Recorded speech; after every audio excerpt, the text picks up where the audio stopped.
Guys, tingnan nyo, ang ganda ng library na ito. Yan, oh. Yan. Isa ito sa pinaka-famous na lugar dito sa Dubai. Itong Muhammad bin Zayed Library. Yan. Look. Upuan pa lang, panalong-panalo na. Wow. Can I take one? Look at that. Napakaganda niya, oh. Super ganda. Yung makikita nyo sa malayo pag andito kayo sa Dubai, yung parang box nasa gitna ng creek, sa gilid ng creek, parang Quran sa gilid ng creek. Ito yun. Yan, ito yun sa loob, guys. Yan. So, napakaganda niya. Nakakamiss yung interior design pa lang. Look at that. Yan, napakalawak. Yan. Then guys, pupunta tayo ngayon sa number 7 exhibition. Yan. Number 7. Look at that. Nagkurong na nga kukuhan. Sumungtod? Hindi mo nag-fight. So, yan guys. Andito tayo ngayon sa mismong loob mismo ng talagang pinaka-library. Look at that. Yung top yung Quran. Kagandaan nito guys kasi pinipreserve nila eh. Imagine kung wala tong mga library na ganito.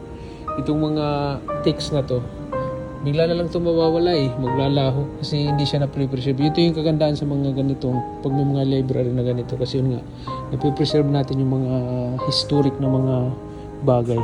Quran, yung kahit ano man ito. Ito yung mga map guys. Ito yung mga old map kung tawagin. Yan. Nakalatag dito. So napakaganda niya. Look at that. Look at that. Tingnan nyo yung structural design ng library na to guys. Yan. Napakalawak. Andun yung sarili ko yan. So, yan guys, may papakita kami sa inyo na kakaiba. Look, kikita nyo. Basahin nyo muna yan. Stand and look at the screen. Enjoy the experience. Look at that. Who's there? Yan.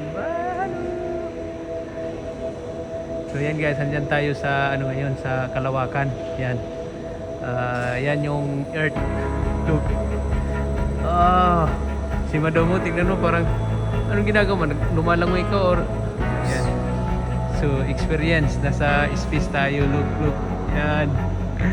Look at that. So, guys, ito yung Muhammad bin Zayed Library. Yan. Yan. Parang nasa space tayo. Look. Wow. Nahulog, oh. Ano na tayo sa gitna ng buwan, oh. May rubber. Ano yan? Welcome to the future. Look at that.